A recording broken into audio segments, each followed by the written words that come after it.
아,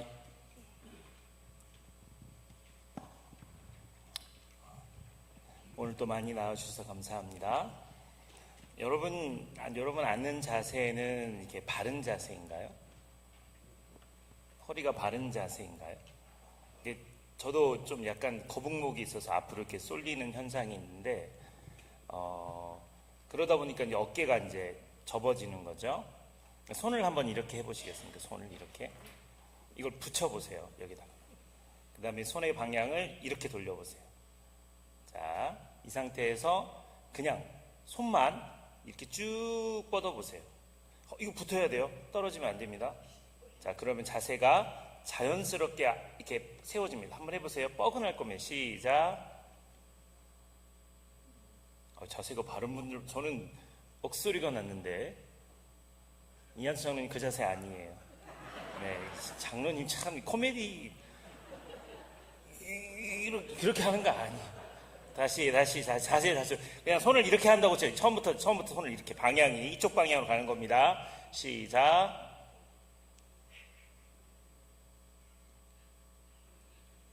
건강이 많이 안 좋은 분들 이렇게 하다 보면요, 집에서 이제 이렇게 하다 보면 자기도 모르게 이렇게 구부정한 자세가 좀 펴지는 걸 느낄 수 있어요. 그러니까 척추의 기준이 바로 설 수 있습니다. 항상 그 자세를 유지하셨으면 좋겠습니다. 어제 설교 뭐였죠? 지들은 그런 거 몰라요. 그냥 오늘 나와시오.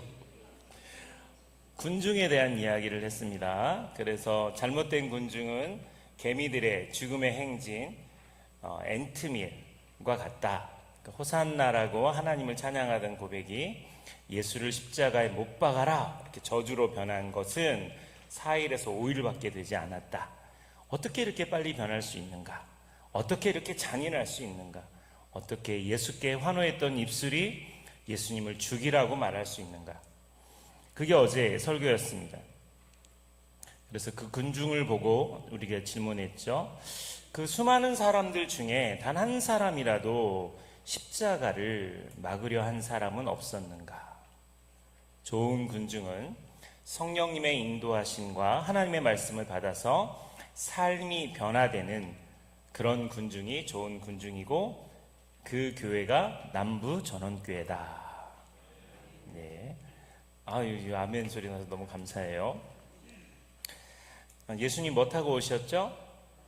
나귀 타고 오셨어요. 나귀의 등에는 뭐가 있다 그랬죠?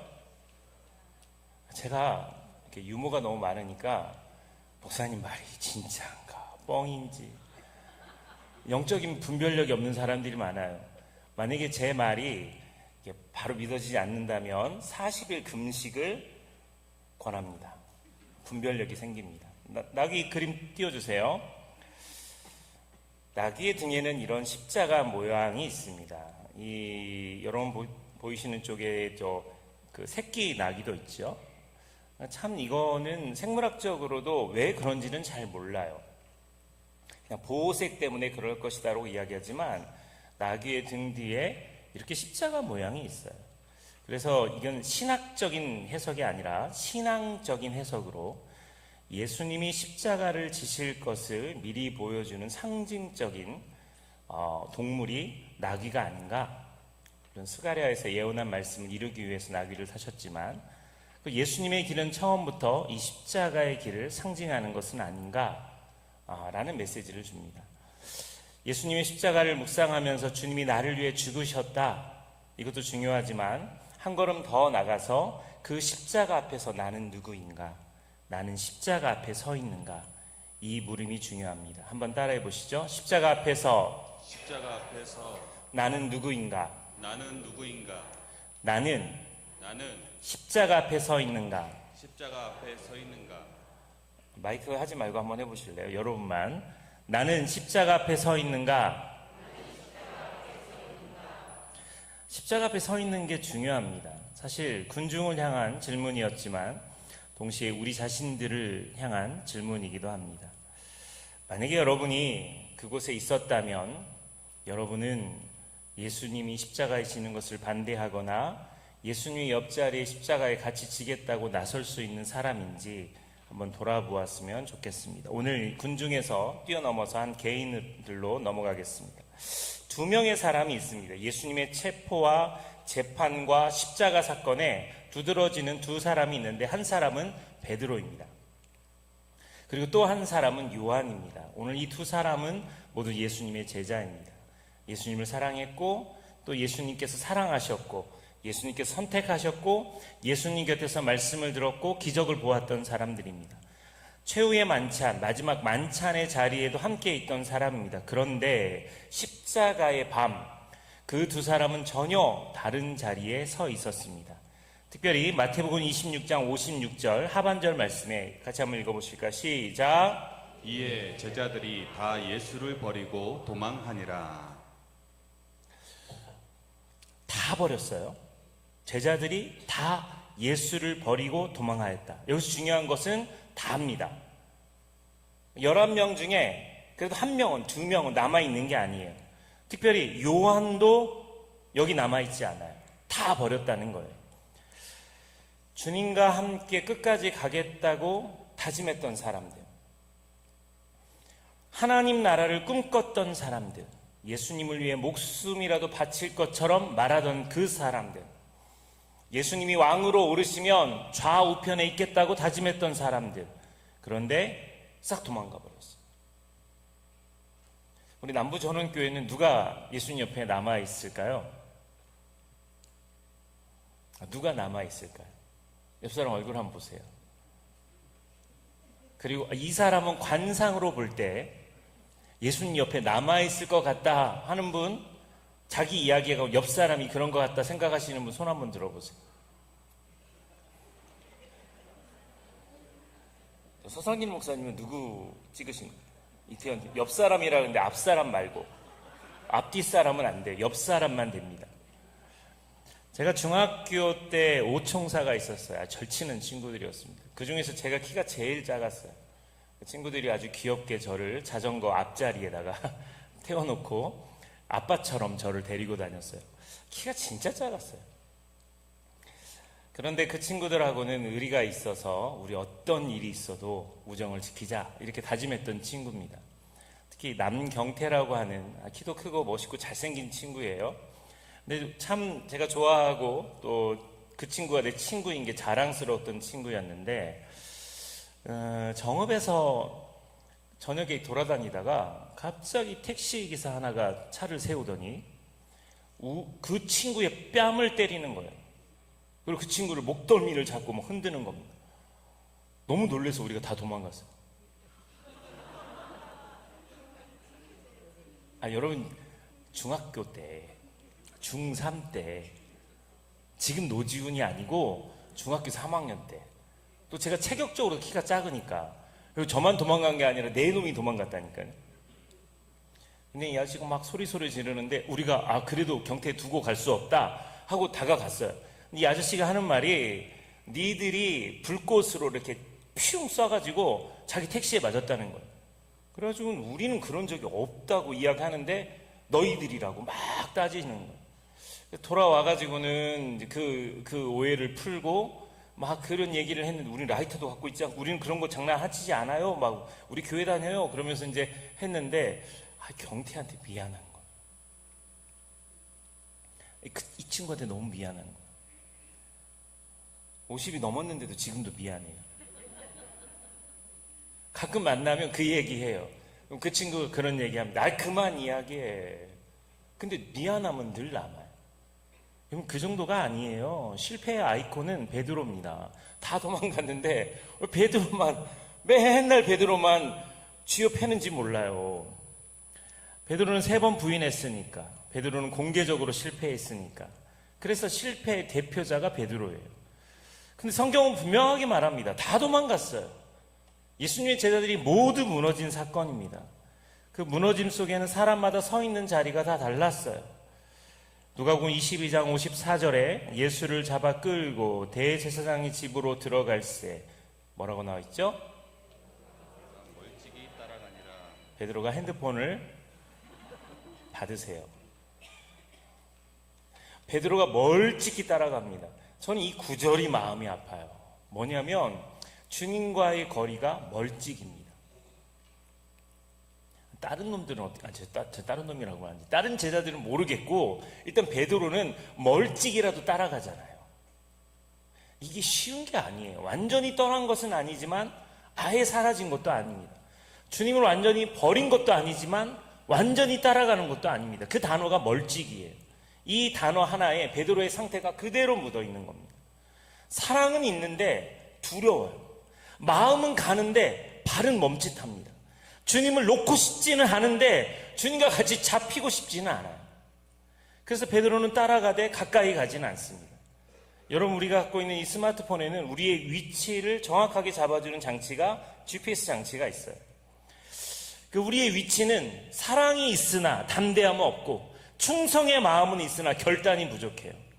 주님을 향한 열심은 있는데 십자가를 감당할 준비는 안 돼 있어요. 그래서 늘 멀찍이에요.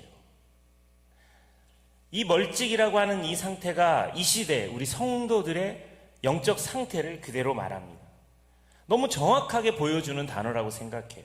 우리는 예수님을 완전히 떠난 사람도 아니고 교회를 떠난 사람도 아닙니다. 그럼에도 불구하고 주님을 저주하는 사람도 아니고 예배도 드리고 찬송도 하고 기도도 하고 말씀도 듣고 다 하는데 멀찍이에요. 그게 우리들의 모습이에요. 주님을 아예 버린 것도 아니고 주님 곁에 완전히 서 있지도 않고 완전히 세상 사람이 되지도 않고 주님의 사람으로 들어가는 것도 두렵고 믿음은 있는데 거리가 있는 겁니다. 신앙은 있는데 간격이 있어요. 고백은 하는데 결단이 없어요. 이게 멀찍이 신앙입니다. 아이들하고 캠핑을 갑니다. 캠핑은 겨울에 가는 게 맛이에요. 그래서 하이라이트는 불멍. 모닥불을 피워놓고 거기에 앉는 거예요. 그런데 제가 불을 너무 크게 피워요. 너무 뜨거워요. 그러면 너무 뜨거운데 하고 좀 뒤로 이렇게 물러납니다. 그러면 추운데 등이 추워요. 다시 앞으로 가요. 여러분, 불은 그대로인데 사람이 멀어졌다 가까워졌다 하는 거예요. 이 멀찍이 신앙은 이 결단을 미루는 신앙입니다. 생각보다 심각합니다. 우리들의 신앙을 점검해 보면 뭔가 헌신할 것 같고 뭔가 정말 딱 준비돼서 뭔가 할 것 같은데 결정적인 순간에는 늘 멀찍이에요. 그렇다고 해주세요. 그래야지 설교가 진행이 돼요. 그치? 여러분 멀찍이 맞죠? 옆 사람과 같이 나는 멀찍입니다. 시작. 근데 십자가 앞에서는 그 애매한 거리가 없어요.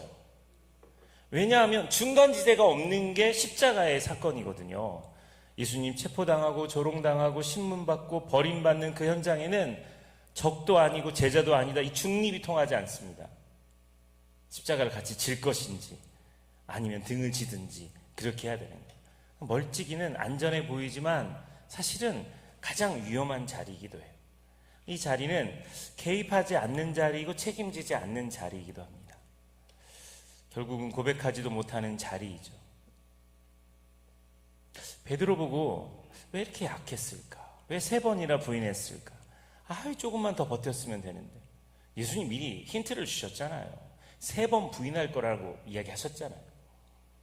저는 좀 얍삽해가지고 2번 부인하고 그냥 그 집을 나왔을지도 몰라요.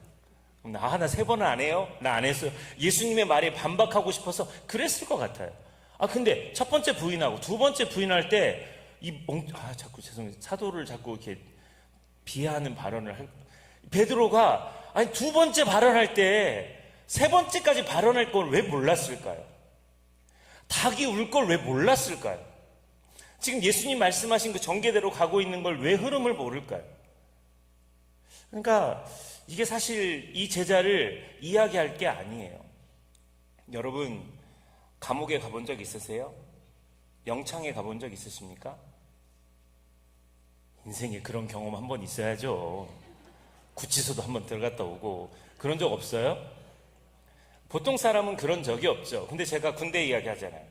영창 대기를 받으면 거기 들어가면 이 큰 곤봉 들고 이거 넘겼다 이게 1000번, 앉았다 일어났다 1000번, 그리고 막 철창 안에 들어가서 참선을 하고 막 2시간씩 뭐 허리도 못 숙이고 움직이지도 못하게 하고 엄청 갔다 온 사람들이 이걸 부풀려서 이야기를 하거든요. 근데 전 영창대기를 3번 받아봤어요. 복음을 전하다가. 그래서 얼마나 좋아요. 총을 2번 잃어버리고 아니 이야기를 몇 번 해도 이건 웬만하면 군대 이야기는 여러분 외우세요. 박충근 목사님도 많이 하셔서 여러분 다 알잖아요. 박충근 목사님 정도 군대 이야기 할 수 있잖아요. 저는 좀 억울하긴 한데 군정병으로 오면서 총이랑 이런 거 갖고 가라 그래서 싱크대에다 집어넣은 것을 군단에 있는 총기 검열관한테, 그 사람 또 예수 믿는 사람이라 교회 와서 커피 한 잔 먹는다고 자기가 싱크대를 열면서 그 총을 발견하고 가지고 가고, 제 총을 사총했는데 병장들이 놓고 가가지고 제 총 하나만 떨어져 있고 저는 열심히 이등병으로 일하다가 와보니까 제 총이 없어졌고, 그리고 열심히 육군 지휘 검열한다고 밤새서 일하다가 그냥 점호를 못 나갔는데 군단에서 나온 사람이 또 너 왜 점호 안 나왔어? 이름 적어가고 3번이나 제 영창대기를 받아갔어요. 이 정도 살아봐야 제대로 살았다 할 수 있는 겁니다. 참 정말 군대 갔다 오신 분들 중에 영창대기 받아보신 분 손 들어보세요. 아주 나쁜 놈들이 많아요. 최영국 장로인데 참 그래서 죽고 싶지가 않은 겁니다, 여러분. 전 3번이나 받았으니까 그 마음을 알아요. 나중에는 마음이 포기가 돼요. 포기가 돼요. 그러니까 내가 거기를 간다는 두려움에 쌓이면 이게 견디지를 못하는 거군요. 고참들도 건드리질 않습니다. 영창 대기를 받은 사람은 건드리지 않아요. 청소도 안 시켜. 왜냐하면 얘 잘못하면 탈영하니까. 야, 그냥 넌 여기 있어. 아휴, 좀 어떻게 하냐. 여기 있어. 그냥 쉬고 있어. 쉬고 있어. 왜냐면 가면 고생하니까. 그냥 그나마 그게 위로가 되는데, 차라리 뭐 무슨 일을 하면 생각을 있는데 가만히 있으면 거기서 어떻게 내가 있지? 막 별 생각이 다 난다고요. 근데 제자 베드로 입장에서는 십자가를 지는 일이잖아요. 이게 쉬운 사건이 아니에요. 그냥 우리가 생각한 것처럼 에이 진짜 믿음으로 지키지, 그냥 거기서 십자가 같이 진다고 말하지, 이렇게 쉽게 말할 수 있었는데, 당사자가 되면 베드로보다 훨씬 부끄러운 일을 할 수 있어요. 그래도 베드로는 멀찍이라도 따라갔잖아요. 공감해 주세요. 공감. 아니 베드로는 그래도 이게 대단한 사람이에요. 그러니까 우리가 이런 것을 자꾸 잊어버리면 우리는 잘하는 사람이라고 착각할 때가 많아요. 실제로 베드로는 그런 위협 가운데 거기를 갔어요. 주님을 위해서 칼도 뽑았어요. 주님과 함께 죽겠다고 말했던 사람이에요. 그런데 그 사랑이 십자가의 공포를 이길 만큼 성숙하지는 못하다는 겁니다. 마치 이것은 이와 같습니다. 사역은 해요. 사역은 하는데 그 사역을 주님이 주신 첫 마음 그대로 제대로 사역할 성숙도는 떨어져요. 하기는 하는데 투덜투덜 불평 원망하면서 그 일을 해요. 어차피 그 사역을 했으면 멀찍이가 아니라 그게 내 사명인 것처럼 목숨 걸고 그 일을 해야 되는데 책임지지 않아요. 무슨 일이 생기면 곧바로 다른 사람 핑계를 대고 그냥 이렇게 하는 사람이 멀찍이의 신앙 같은 거죠. 그래도 의리는 있어요. 남들보다 뭔가 하는 것처럼 보여요. 여러분, 예수의 제자라고 묻는 질문 앞에 누가복음 22장 60절 말씀에 이 사람아 나는 내가 하는 말을 알지 못한다, 이렇게 말합니다. 이게 베드로의 고백이에요. 아까 오은순 장로님이 이 본문을 읽는데 정말 그 현장에 있는 사람처럼 베드로처럼 읽으셨어요. 이 사람아 나는 내가 하는 말 알지. 그러니까 진짜 베드로 입장에서는 3번이나 똑같은 질문 받잖아요. 당신 그 도당 중에 한 사람이다. 갈릴리 사람과 같이 있던 사람이다. 이렇게 이야기할 때 베드로가 이 사람, 나는 그 사람 누군지도 몰라 라고 이야기를 한다고요. 근데 말하고 있을 때 예끼 이 사람아 꼭끼요 그러면서도 끝까지 말을 읽는 거, 나는 네가 하는 말이 뭔지 몰라 하는 닭이 울었어요. 여러분, 멀찍이 신앙으로 있으니까 이 관계에 대한 부인이 이루어지는 거예요. 이게 굉장히 치명적인 겁니다. 내 친구야 라고 말했는데 걔가 부끄러우니까 나 몰라 이렇게 말했는데, 여러분 하필이면 그 순간에 예수님과 눈이 마주치잖아요. 예수님과 눈이 마주치잖아요. 이게 얼마나 당황스러운 상황인지 몰라요. 또 다른 제자가 있어 요한입니다. 요한은 십자가 아래, 십자가 곁에 마지막까지 있었던 제자예요. 그리고 요한복음 18장 15절 16절에 보면 시몬 베드로와 또 다른 제자 한 사람이 요한입니다. 신학자들은 교회의 전통상 사도 요한이라고 이 또 다른 제자를 설명합니다. 한 사람이 예수를 따르니 이 제자는 대제사장과 아는 사람이라. 예수와 함께 대제사장의 집들에 들어가고 베드로는 문 밖에 서 있는지라. 대제사장을 아는 그 다른 제자가 나가서 문 지키는 여자에게 말하여 베드로를 데리고 들어오게 합니다. 근데 여러분, 이 너무 재밌는 게 뭐냐면 요한복음이에요. 요한복음에서 요한이 자기를 또 다른 제자로 소개하고 있는 거예요. 또 다른 제자는 요한입니다. 그런데 이 사람은 지금 대제사장과 잘 아는 사람이에요.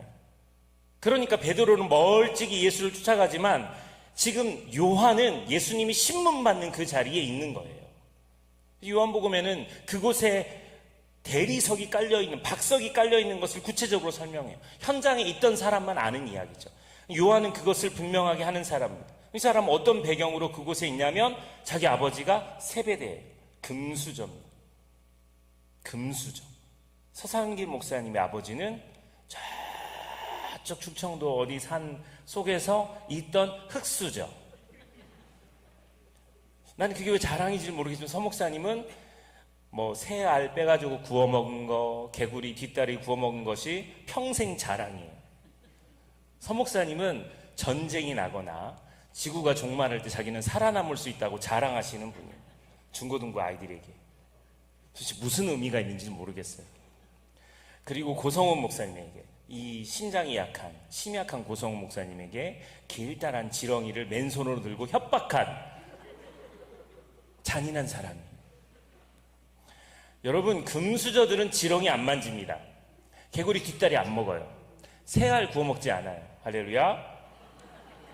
어렸을 때 혹시 그거 먹어보신 분 계세요? 흔들어 보세요. 흑수저들. 최영 목장님 꼭 들어가요.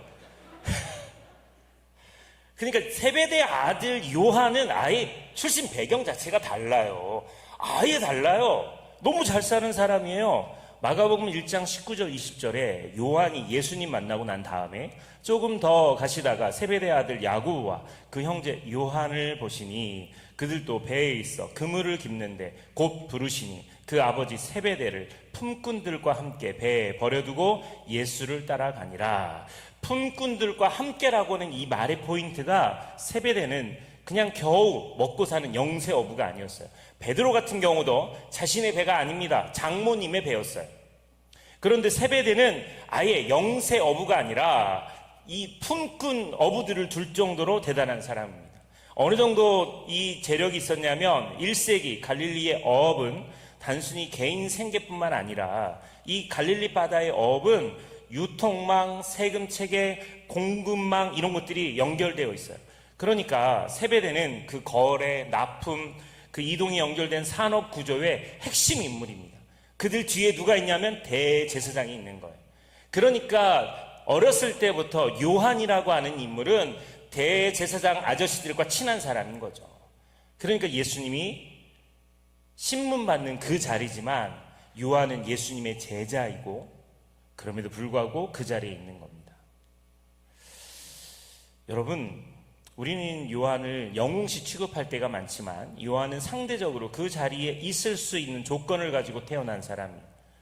제가 박사과정 공부를 받는데 공간에 대한 그 토론을 하고 있었어요. 공간에 관련된 책을 읽고 그분이 발제를 하고 질문을 던집니다. 그러면서 질문이 뭐냐면 교회도 어떤 공간은 제한되어 있는 공간이 있는데 그 공간에 대해서 이야기를 나누자는 거예요. 강대상. 이 강대상은 옛날에는 여자들은 못 올라왔어요. 장로급들만 올라왔어요. 기억나시죠? 대표 기도를 해도 여성분들은 이 아랫 강대상에서 기도했습니다. 위 강대상은 못 올라와요. 그리고 이게 와서 청소를 할 수 있는 분은 영험한 권사님 정도 돼야지 올라옵니다. 신빙 권사는 올라와서 이 강대상에 청소할 수가 없어요. 옛날에는요, 더 휘장처럼 빨간색으로 교회가 도배되었어요. 그래서 저 위에 올라가면 안 된다고 그랬어요. 근데 저는 초등학교 때부터 숨바꼭질하면 이 밑에 숨었어요. 강대상 밑에. 최적의 숨는 장소였어요. 나중에 걸려가지고 우리 어머니 아버지는 뒤지게 맞았죠. 강대상은 못 올라가는 자리예요. 또 당회실. 여기도 웬만한 교회는 장로님들 방이니까 거기를 들어간 적이 없어요. 목양실. 아유, 우리 교회 저 목양실 제 방을 공개해서 제 방에 들어올 때 다 한결같이 처음 들어오는 사람들은 꼭 시골, 서상길 목사님의 고향에서 올라온 시골 사람들 같아요. 이렇게. 그리고는 여기 처음 들어와 봐요. 그러면, 예, 여기 처음 들어와 봐요. 장로님들도 들어오면, 여기 이렇게 서상길 목사님 동네에서 오신 분 같아요. 그런데 사진 띄워주시죠. 남부전원교회는 당회실에서 육묘전도회가 보여요. 제가 뭣도 모르고 당회실에 소리가 나길래 장로님 계시나 하고 문을 열어서 지난주 딱 문을 열었는데 웬 여자 장로님들이 그렇게 앉아있는 거예요. 깜짝 놀랐어요. 그래서 우와, 당회실에서 내 공간에 대한 공부를 했잖아요. 근데 우리 교회는 당회실에 여자분들이 와서 육묘전도회가 할 수 있는 거예요. 그래서 제가 보니까 제 아내도 있어요. 제 아내도 있어가지고는 야, 담임 목사님 그 사모님이 계시다고 여기를 쓸 수 있는 건가? 아니. 그 룸을 예약하고 그곳을 쓰게 한 사람이 있었어요. 그것은 고성훈 목사님. 고성훈 목사님 사모님이 거기 계셨어요. 담임 목사 사모의 권세가 아니라 고성훈 목사님 사모님이 거기 계시니까 고성훈 목사님 거기를 쓰게 한 겁니다. 남부전원교회 이렇게 멋진 교회예요. 할렐루야. 왜 또 띄워? 아주 치워봐요. 그러니까 교회도 이런 공간에 대한 게 그 공간을 초월할 수 있어야 되는데 우리가 정말 중요한 것은 이 요한은 자신의 조건으로 십자가 아래까지 갈 수 있는 제한이 없던 사람이고 베드로는 흑수저니까 십자가를 멀찍이 따라갈 수밖에 없는 사람이에요. 그러니까 요한은 갈 수 있는 사람이고 베드로는 가고 싶어도 쉽게 갈 수 없는 사람이라는 것을 전제하에 생각해야 돼요. 요한은 용감하다 이렇게 말하면 안 돼요. 베드로는 비겁했다 말하면 안 돼요. 요한은 곁에 설 수 있는 길이 열려있는 사람입니다. 그래서 그 길을 선택한 사람이에요. 여러분, 그 길에 곁에 설 수 있는 길이 열려 있어도 그 길을 선택하지 않는 사람들도 있습니다. 베드로는 주님을 사랑했지만 두려움 때문에 끝까지 가지 못한 사람입니다. 그런데 끝까지 가지 못했지만 멀찍이라도 따라갔던 사람이에요. 이게 너무나 중요한 겁니다. 한 사람은 접근성과 선택이 만난 자리에 있고 다른 한 사람은 산원과 두려움이 충돌된 자리에 있었어요. 요한은 십자가 아래 서 있게 됩니다. 요한복음 19장 25절에서 27절에 같이 한번 읽어볼까요? 시작. 예수의 십자가 곁에는 그 어머니와 이모와 글로바의 아내 마리아와 막달라 마리아가 섰는지라. 예수께서 자기의 어머니와 사랑하시는 제자가 곁에 서 있는 것을 보시고 자기 어머니께 말씀하시되 여자여 보소서 아들이니이다 하시고 또 제자에게 이르시되 보라 내 어머니라 하시는데 그때부터 그 제자가 자기 집에 모시니라. 그냥 자기라고 쓰면 되지. 요한복음이에요. 여기도 요한복음인데 뭐라고 써있냐면요 26절에 예수께서 자기의 어머니와 사랑하시는 제자, 지금 자기를 지칭하는 말이에요. 매력있죠. 자기를 사랑하시는 제자가 곁에 서 있는 걸 보고 베드로는 멀찍이 있었습니다. 요한은 곁에 있었어요. 위치의 차이가 있어요. 여러분 어디 계세요? 여러분 예수님 십자가 아래 계십니까? 아니면 십자가에서 멀어져 있습니까? 여러분 이 차이는 물리적 거리 차이가 아닙니다. 존재의 위치 차이예요. 베드로는 아직 두려움과 자기 보호의 거리를 유지합니다. 요한은 위험을 감수하고 예수님의 슬픔과 고통의 중심 가까이 있었어요. 이게 베드로와 요한의 차이입니다. 우리 안에는 베드로가 있어요. 또 우리 안에는 요한이 있을 수 있습니다. 예수님을 사랑합니다. 주님을 따르고 싶어 합니다. 근데 주님을 버리고 싶지는 않은데 두렵습니다. 손해보기 싫고, 다치기 싫고, 관계가 틀어지기 싫고, 비난받기 싫고, 세상에서 불이익받기 싫어서 그래서 멀찍이 갑니다. 그게 우리가 세상 속에서 십자가 앞에 우리의 포지션이에요. 내가 예수 믿는 사람이라는 걸 잘 드러내지 않아요. 드러내면 손해를 보는 거예요. 차를 몰고 갑니다. 교통사고 비슷한 치어들기든 무슨 내가 욕을 할 일이 생기면 제 앞에 놓여있는 이 성경책을 일단은 뒤로 이렇게 넘깁니다. 제 앞에 걸려있는 십자가를 일단은 풀어가지고 내려놓고 대화를 해야 돼요. 그 사람이 목사님만 이렇게 나오면 손해보기 때문에 일단 내 목사인 신분을 감추는 것이 훨씬 낫다고 생각해요. 그런데 주님이 우리에게 원하시는 건 곁에 있는 거 아닐까요? 손해보더라도 내가 십자가 앞에서 내 정체성을 드러낼 수 있는 그런 믿음이 우리 안에 있어야 돼요. 우리 안에 멀찍이 따라가려고 하는 베드로가 분명히 있어요. 그래서 신앙생활에도 기복이 있는 거예요. 왔다 갔다 하는 겁니다. 기도하는 것도 끈기 있게 안 가는 겁니다. 기억나세요? 제가 유로코스타 갔다 온 다음에 상담했던 마술필이라고 하는 거기에서 아리아의 그 곡 중에 그 곡도 하기 싫은데 뭔지 알죠? 그 곡을 그 음역대를 부르는 그 소프라노 잠이 있다 그랬잖아요. 근데 비자가 안 되는 거예요. 3월 달까지 비자가 돼야지 거기에 머물 수 있는데 비자가 안 된다고 그랬잖아요. 그 자매가 막 펑펑 우는데 내 딸 같은 느낌이 들어서 난 그 자매가 올 때 같이 울어주는 소리. 내가 뭐라고 이야기해요? 내 진짜 영빨이 좋은 목사 같으면 걱정하지 마세요. 3월 15일 날 하나님께서 비자가 통과한다고 방금 저에게 말씀하셨어요. 이렇게 하고 싶죠. 제가 어떻게 하냐고요. 안 될 수도 있잖아요. 같이 울어줬어요. 그리고 마음속에 계속 걸리는 거예요. 그래서 제가 이제 이 자매의 교회에 있는 그 사람에게 그 자매 어떻게 됐는지 물어봤어요.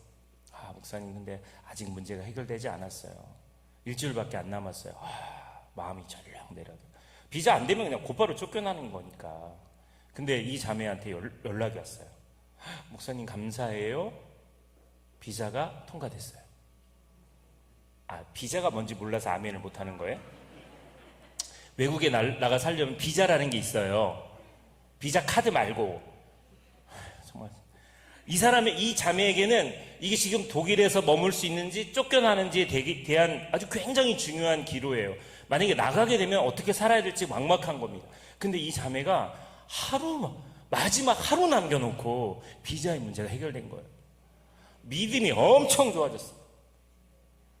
자기가 그 동안에 얼마나 겸손했고 얼마나 하나님 매달렸는지를 설명하는 겁니다. 여러분, 하나님이 그래서 우리들의 문제를 역전시키기 전까지 이렇게 빙빙빙 돌리는 겁니다.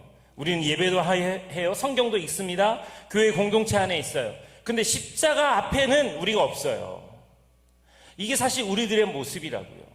멀찍이 따라가는 우리들의 모습, 이게 우리들의 정체성 같아요. 진짜 헌신자를 찾는 그 순간에 헌신자들이 등장하지 않아요. 교회가 태신자 카드를 작성하는 순간에 갑자기 적지를 않아요. 여러분, 지금 우리 진짜 많이 왔어요. 작년에 어떤 일이 있었는지 기억나세요? 고난주간 때? 난 여러분이 너무 좋아요. 백지 같아서 너무 좋아요. 작년 고난주간에 무슨 일이 있었던지 기억나세요? 서상계 목사님, 흑수저를 대표해서 한번 작년 고난주간 무슨 일이 있었어요?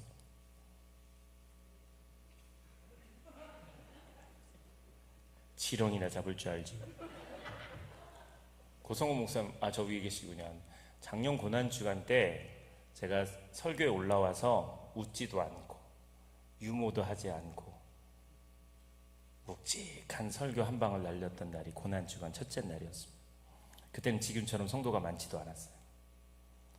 그거는 노지우 목사님 설교가 깊이가 없어요 라고 하는 한마디 말을 듣고 제가 삐져서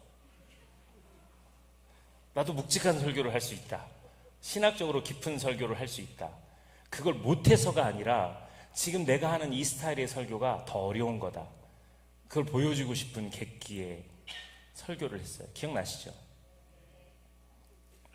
그때 있었어요. 기억을 하시. 정말 올라와서 웃지도 않고, 그래서 성도들이 웅성웅성했어요. 무슨 일이 있어? 무슨 일? 목사님 무슨 일 있어? 누가 무슨 말 한 것 같아? 뭐 이랬어요. 제가 이틀 동안 고난주간 설교를 그렇게 했어요. 근데 그게 벌써 1년이 지났더라고요. 떠들지 마세요. 그게 1년이 지났어요.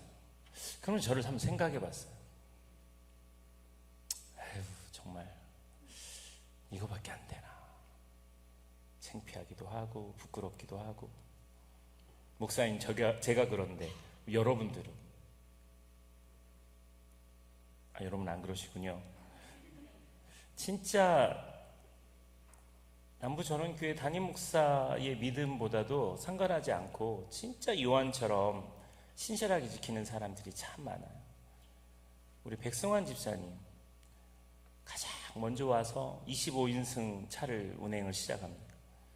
그리고 사람들이 다 끝난 시간에 25인승 차를 두고, 그 낡은 25인승 차, 그 위험한 25인승 차를 그대로 두고 자기 차로 이동해서, 그리고는 가장 늦은 시간에 집에 가세요. 여러분 고마워하셔야 돼요.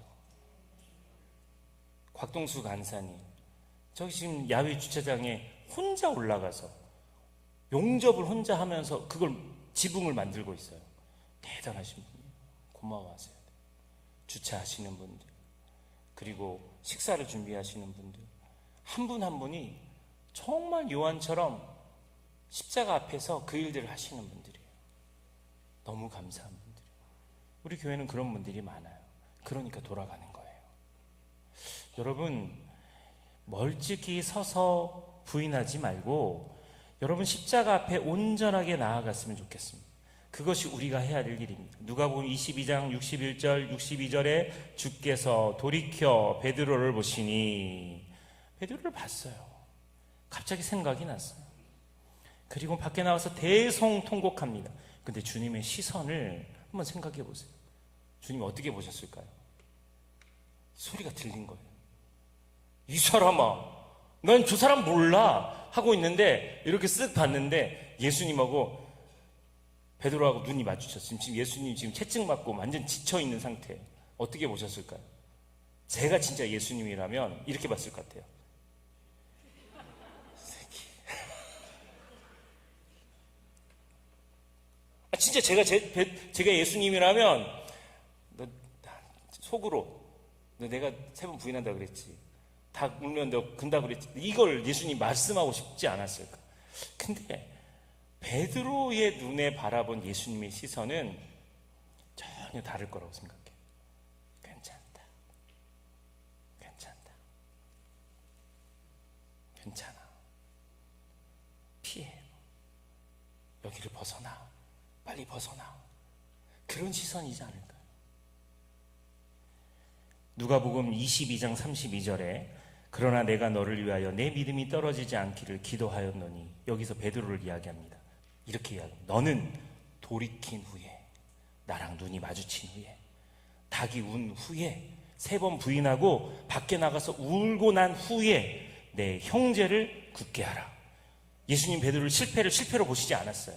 너 돌이킨 후에 내 형제를 굳게 하라. 그리고 요한복음 21장 17절에 베드로를 만난 다음에 똑같은 이야기를 하시는 거예요.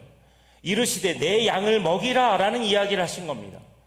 베드로에게 그 이야기를 합니다. 이 말이 일치하는 말이, 너는 돌이킨 후에 내 형제를 굳게 하라, 내 양을 먹이라 라고 하는 말씀으로 일치가 되는 거예요. 베드로를 향해서 째려보거나 원망하는 눈빛이 아니라, 베드로야 이제 가서 내 형제를 경고케 해라. 그리고 다시 그걸 확인시켜주는 작업이 주님의 마음입니다. 말씀을 읽겠습니다. 여러분, 제가 자주 한 이야기지만 한 번 더 들어보세요. 사진 한 장 띄워주세요. 베드로 수익권 교회입니다. 성지순례 가면 꼭 여기를 들립니다. 바닷가에 교회당이 있습니다. 이 교회당에는 강대상 앞에 바위가 있습니다. 이 바위는 예수님이 이 바위에서 물고기를 굽고 그리고 베드로에게 3번 요한의 아들 시몬아 네가 나를 더 사랑하느냐 질문하신 바위예요.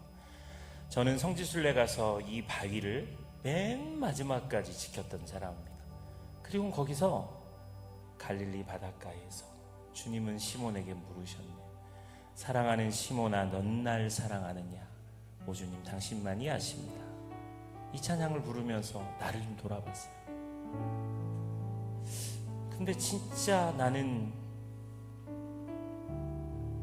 뭐라고 대답할까? 진짜 이 대답을 할 수 있을까?